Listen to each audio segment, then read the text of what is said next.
Oh, it was great. Just once it was all over and done with. And, it was just like a weight was lifted off my shoulders. I've just been carrying a secret around, for quite a number of years. As you're probably aware, like that it was when I was pregnant with my 15-year-old son that I first spoke about it and told my family. And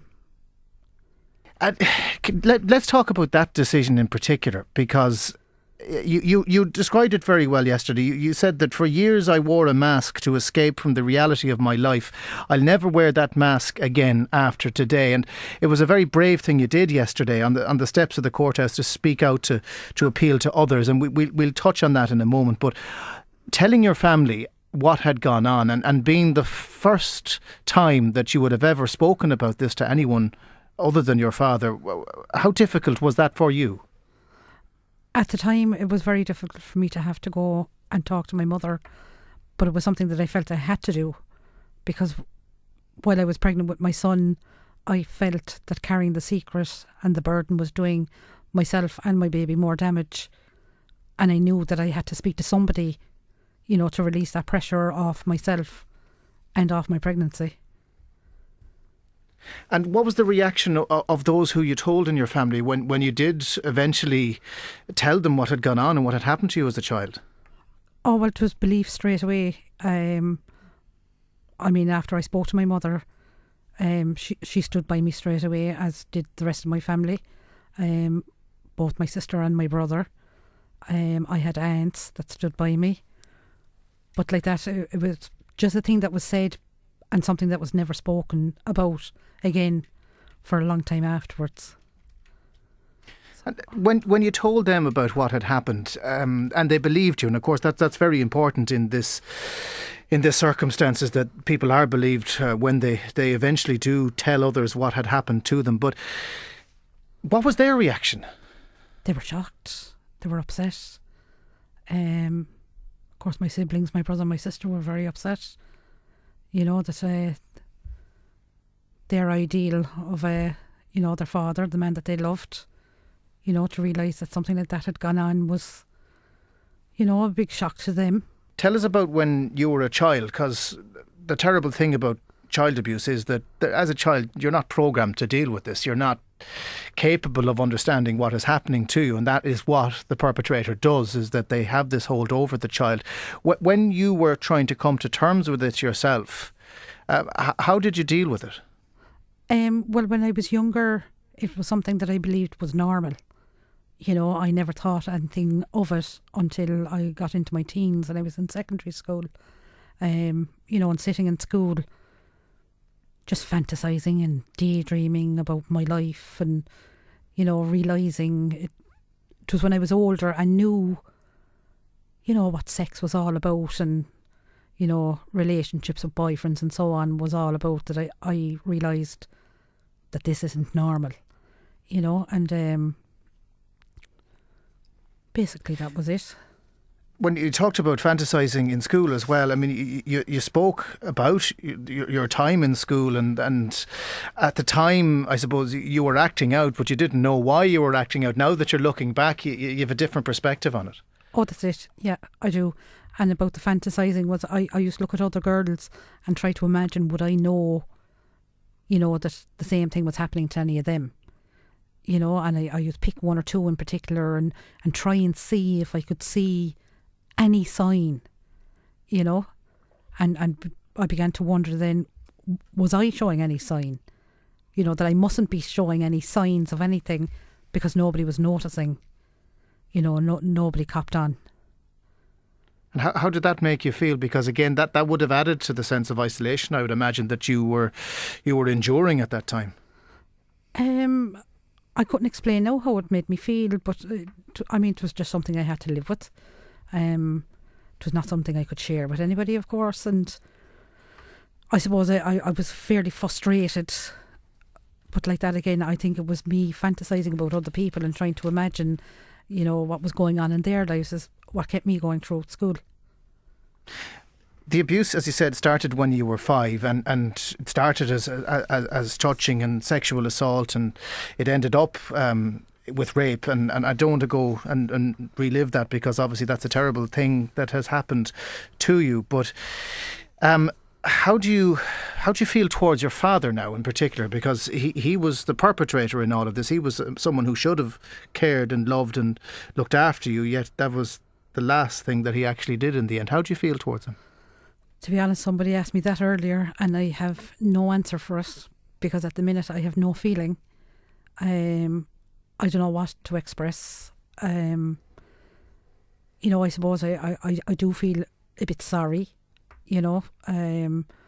looking at him there in the court now yesterday, and you just go through life and he looks old and haggard, and basically I've no feeling towards him at the minute. Do you think you could ever forgive him for what he did? I suppose maybe in a way I have, and I have and I haven't, just getting over this hurdle now, what's been going on in the past week is enough for me to be dealing with at the minute, and maybe in time to come that'll come too. One of the things that struck me as you were talking, and I saw you on the TV news last night, we heard interviews, and I know you've done interviews again today, is that you are speaking out as someone who has been through this. And there are many more people out there who have been through this and who've never said a word to anybody, yep, who've never even told those that are closest to them, be a husband or a sister or a brother, what has gone on. What do you say to people who are in that situation? I just want to let people know not to be afraid to speak out to anybody. I always feared that there wouldn't be enough people there to support me, that people wouldn't believe me about the help that I'd get. And it is out there, it's available for everybody. Maybe your mother, your sister, your brother, a teacher. One of the texts that we got this morning was in regards to children now that are sitting in school at the minute, that are carrying a secret with them, and they won't be able to get the support that they need at the minute. They could wait years again. And I think that's one of the reasons I'm doing most of these interviews, is to stress to people that help is out there, and it's only a phone call away, it's only a person away. You just have to bite the bullet. I mean, you mentioned, Lorraine, about when you were in school and that you were looking around, almost calling out for help without saying the words out loud, just seeing if there was anyone else. I mean, it is so upsetting that there are children going through that today, and that there are people who are older than you who probably took that on board, and they've never picked up the phone to ring anybody, or they've never spoken to even a counsellor or someone outside of their family. How important is it for them even to make an anonymous phone call to one of the helplines out there now, just to try and get this moving for them? I think it's important for your own sanity, really, because it was beginning to affect my life personally. It was beginning to affect my mind, my happiness. And once you say something, you just have a major relief, and it just opens so many doors, really, for people to help you and people to stand by you and just to help you move on with life. That if you carry Was it when you were pregnant? You mentioned that when you were pregnant with your son, who's now 15. It was when you were pregnant with him that you first told your family. Did you try and do anything before that? Could you bring yourself to do anything before that? I couldn't, because I left home when I was 17, meeting the father of my children, who I married. That was my escape from home.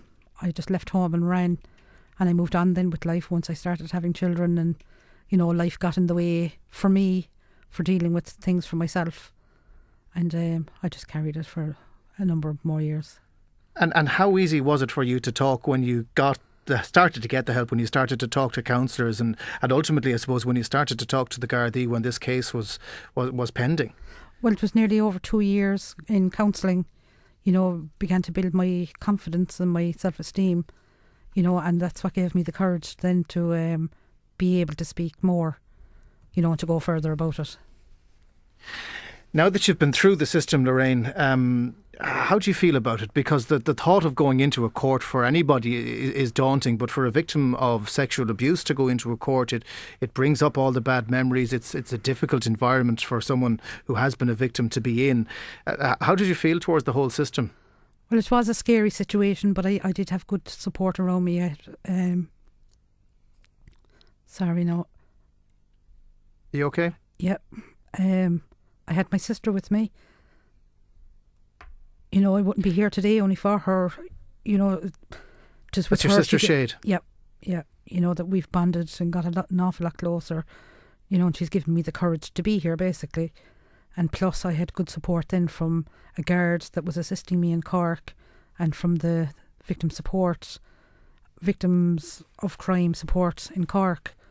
And, you know, I think it was just having those people around me, especially my sister. And I can hear the emotion, and I understand totally why it's so important that you have someone so strong with you, and fair play to Shade and everyone else who's around you for supporting you through this time. Lorraine, for you now, I mean, the language you used, you'll never wear that mask again. That's right. And moving on with your life now, is that how you feel, that you know that chapter in your life is now closed? Well, it's closed, but it's not forgotten about at the minute.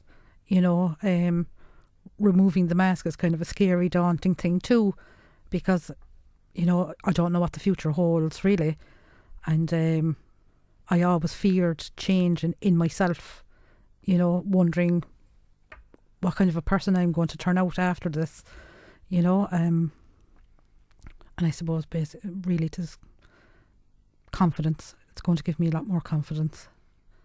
And I know that there are people who are listening now who will have gone through this, Lorraine, and this is the terribly sad thing about sexual abuse, is that there are those who have suffered it in silence over the years. And if you get through to one of them to even go and just talk about it, not even go near a courtroom, just to talk about it and to get it out there, I mean, all of what you have done has been worthwhile. You're a remarkably brave woman, and thank you so much for giving us your time today, Lorraine. I hope that the rest of the life brings you the happiness that you deserve. Thank you so much for talking to us on Newstalk Lunchtime. Thank you.